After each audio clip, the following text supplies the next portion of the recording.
Okay, I got asked an interesting question the other day. Why would anybody other than military and stuff need a machine gun? It's a legitimate question. No, I'm not going to go off on them because it's in the Constitution and it's right and all that stuff. I have two major reasons. One, majority of full automatic weapons out there are of a historical point.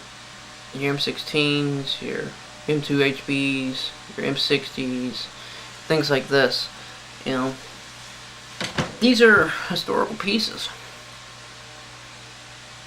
To own and fire one is, move that down a little bit, is to get a little bit more in touch with history. You know, like people who have an M1 Garand, when they take it to the range, they get to feel what that soldier felt when he popped around on top of that thing, when he carried it.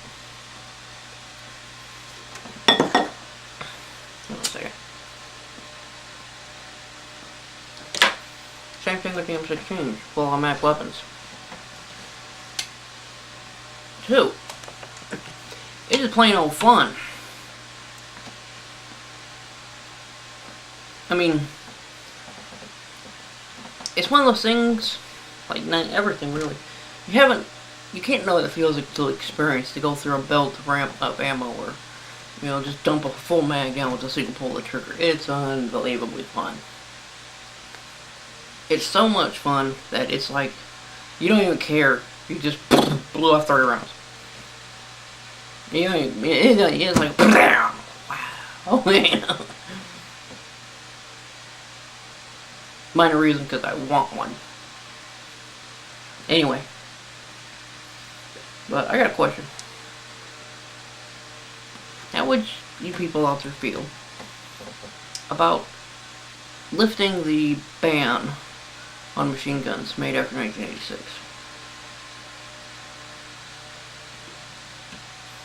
Get this. I'm gonna go back to it. I kind of lost my page here.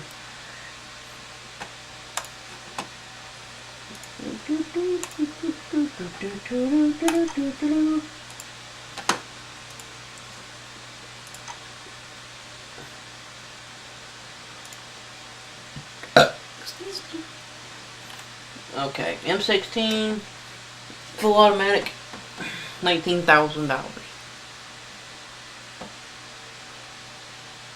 It doesn't include the $200 tax stamp.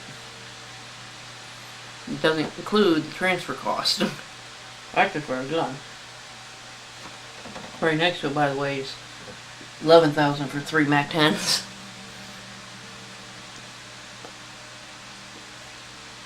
If you really want to go crazy, for a Heckler & Koch sear, 15 grand for a sear, little piece of metal.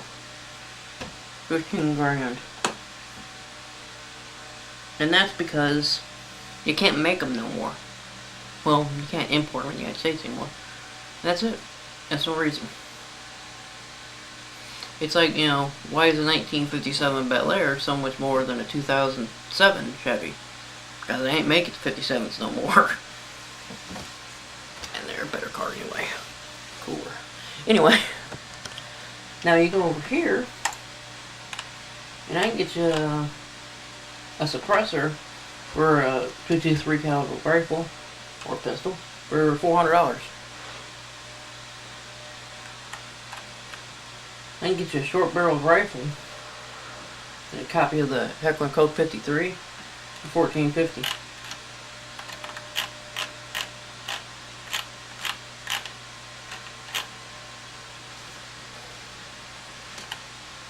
.9mm suppressor is about $6.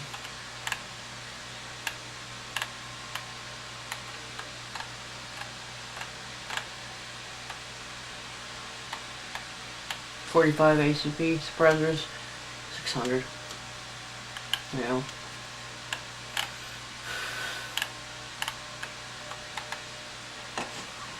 So that's simply because, I mean, look here. You can get a Weller PT2 with a TAC 65 suppressor for $600.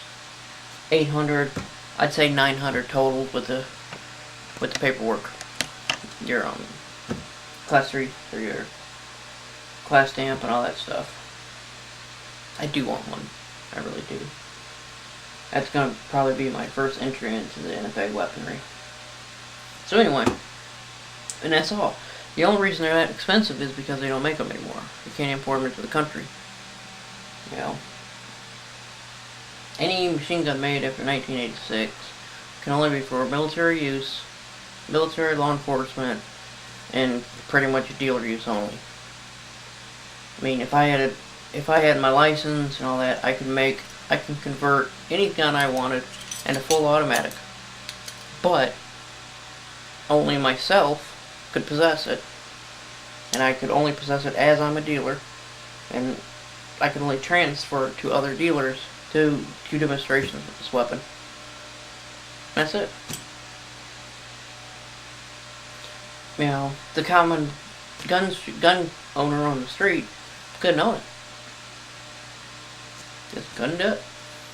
He can come to me and I can let him fire off all I want, but can't own it. And if you wanted, you know, my M16 I got hanging up in the corner, you're gonna pay $1,800 for it. And, you know, that's a car.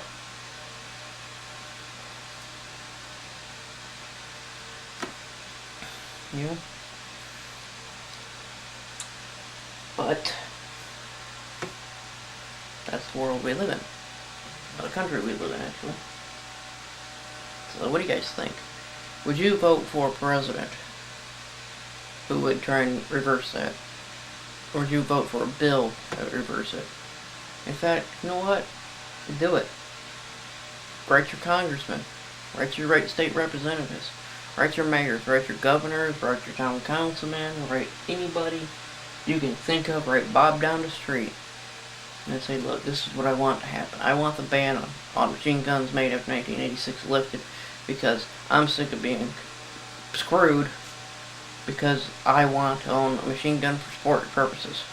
Now, if this does happen, if it does go away, I got a feeling that you'll see like machine gun competition shooting up just like you see cowboy action shooting and defensive shooting and pin shooting and all those other sports. It'd just be another shooting class. Of course, you're going to have people, oh, there's going to be shootouts on every corner, and blood's going to flow through the streets like they always do whenever, you know, the law-abiding gets a little bit more freedom, which I find very fascinating. People who don't break the laws are allowed to do a little bit more, and they flip out.